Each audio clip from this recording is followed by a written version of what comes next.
तो हम binary tree का एक क्वेश्चन सॉल्व कर रहे हैं.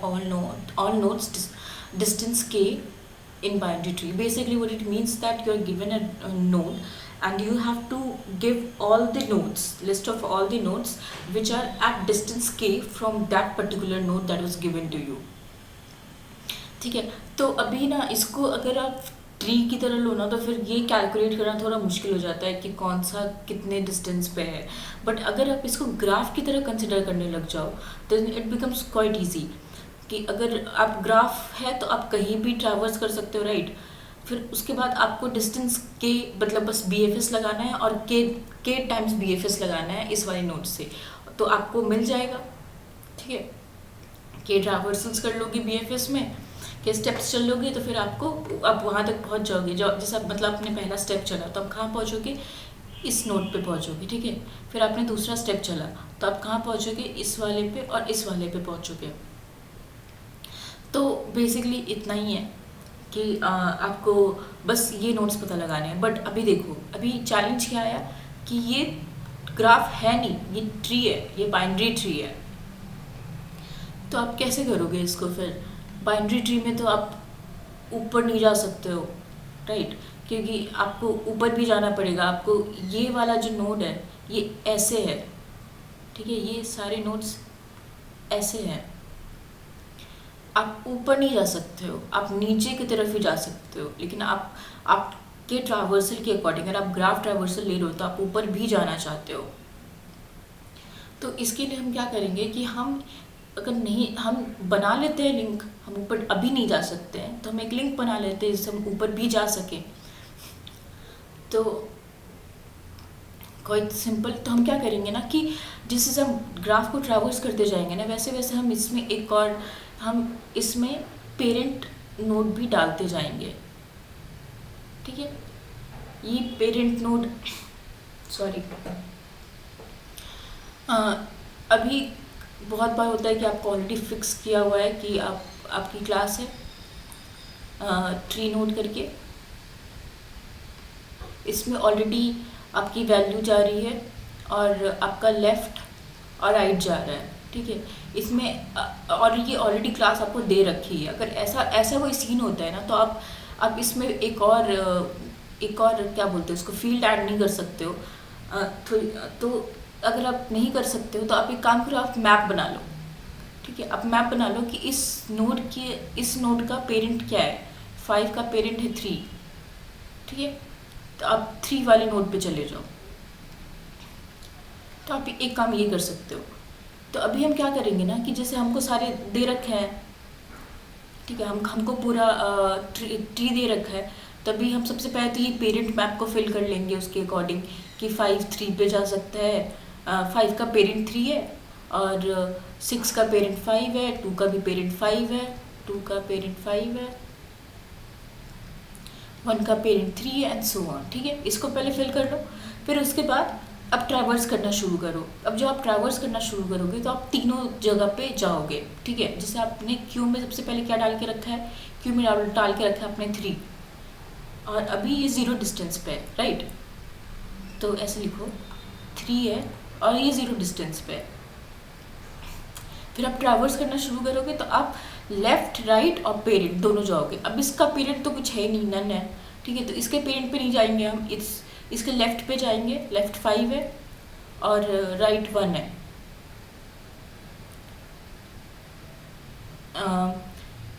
एक चीज़ और, मैंने रूट से शुरू कर दिया. रूट से शुरू नहीं करना है अपने को शुरू करना है किससे,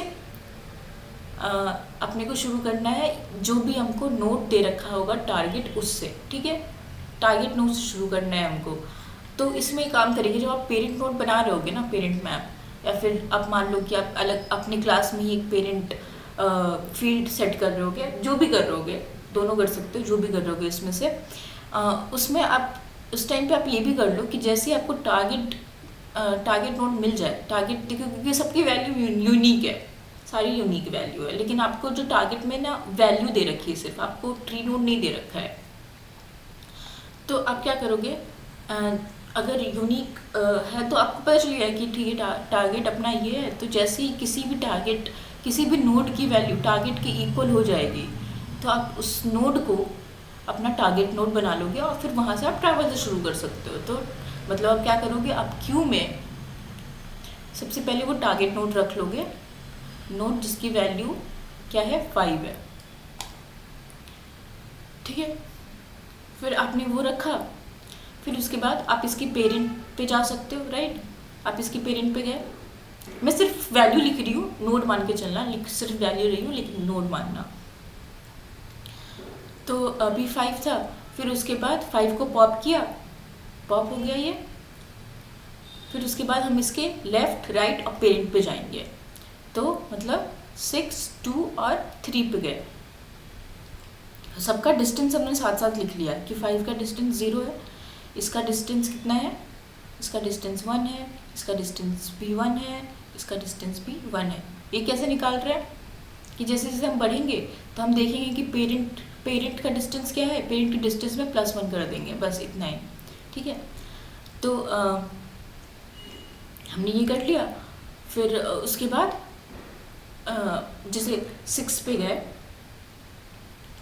फिर 6 को पॉप किया, इसका पेरेंट इसका पेरेंट जो है ऑलरेडी ट्रैवर्स्ड है, ठीक है। तो इस अगर ट्रैवर्स्ड है तो हम इसको क्यू में मार्क नहीं करेंगे, ठीक है, स्किप मार देंगे। फिर उसके बाद लेफ्ट में गए, राइट में गए, दोनों नहीं है तो हम इसमें कुछ नहीं डाल सकते हैं। फिर उसके बाद इसको भी पॉप कर दिया। फिर अब 2 पे गए, 2 पे गए तो इसके 7 ऐड किया और 4 ऐड किया, 7 2 के साथ और 4 ऐड किया 2 के साथ, डिस्टेंस 2 है। फिर इसका पेरेंट पे नहीं जा सकते क्योंकि वो ऑलरेडी ट्रैवर्स्ड है, ठीक है। ये भी ट्रैवर्स्ड हो गया, ये भी ट्रैवर्स हो गया। फिर उसके बाद ये भी गया, ठीक है।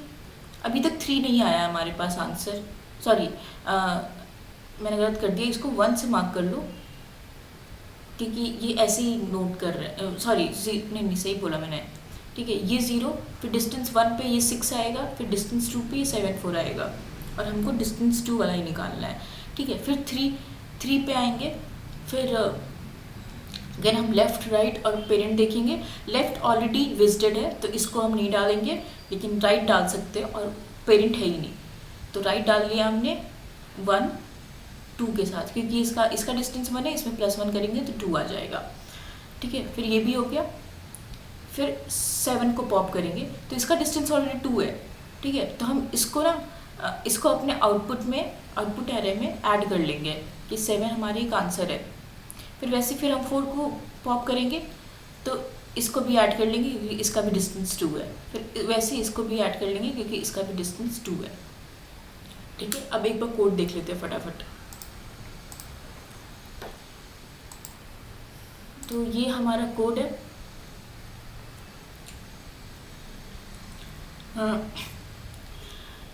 हमने क्या किया है,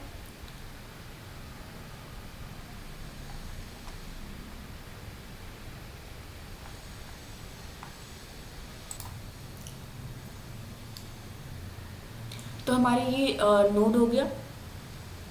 हमने सबसे पहले क्या किया है कि डे से स्टार्ट किया है और पेरेंट रख लिया है उसका कि उसका पेरेंट कौन सा होगा। फिर अगर नोड ही नहीं है तो फिर उसका पेरेंट क्या सेट करना, राइट।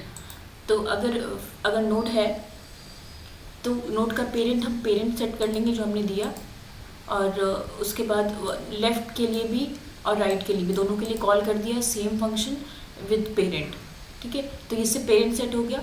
यहाँ पे हमने इसको कॉल किया, रूट से कॉल किया, और रूट का पेरेंट क्या है, नन है, क्योंकि इसका कोई रूट है, वो पहला है, उसका कोई पेरेंट नहीं है। अब फिर क्यू में हमने जो बोला था कि हमने वैल्यू टारगेट वैल्यू उठाई, उसको 0 मार्क किया, और अभी जो है मेरे को लगा था कि जो टारगेट है ना वो हमको सिर्फ एक वो दे रखा है, इंटीजर दे रखा है, बट यहाँ पे इंटीजर नहीं, हमको नोड ही पूरा दे रखा है। तो हमको वो अलग से फिर से टारगेट नोड निकालने की ज़रूरत नहीं, टारगेट का नोड निकालने की ज़रूरत नहीं पड़ी क्योंकि हमको दे रखा है। तो हमने बस टारगेट नोड डाला और वैल्यू डाल दिया, ठीक है। मतलब उसका डिस्टेंस डाल दिया कि 0। टारगेट नोड से टारगेट नोड पहुँचने में क्या लगेगा, मतलब कुछ डिस्टेंस आपको से ना कवर करना, तो वो 0 हो गया। फिर सीन में ये हो गया अपना टारगेट डाल दिया हमने, ठीक है, कि हमने इसको देख लिया।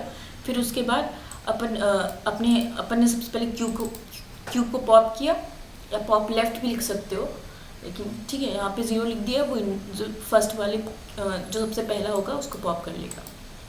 फिर डिस्टेंस इज इक्वल टू, अगर के हो गया, अगर यहाँ पे जो डिस्टेंस है वो के हो गया, तो हम इसमें रिजल्ट में अब डाल देंगे वैल्यूज़। नहीं तो फिर हम इसमें नेबर्स में जाएंगे, लेफ्ट राइट और नोड डॉट पेरेंट, ठीक है। तो मतलब हम लेफ्ट राइट और पेरेंट को ट्रैवर्स कर रहे हैं, ठीक है।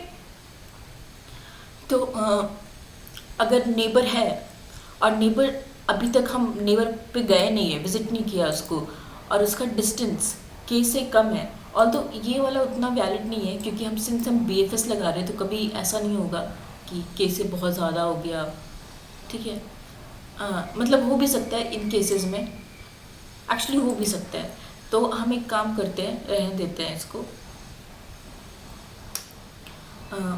बट फिर उसके बाद हमने सीन में नेबर को डाल दिया, और फिर क्यू में हमने नेबर और डिस्टेंस +1 डाल दिया और रिजल्ट रिटर्न कर दिया, ठीक है। हो गया, खत्म, इतना ही था।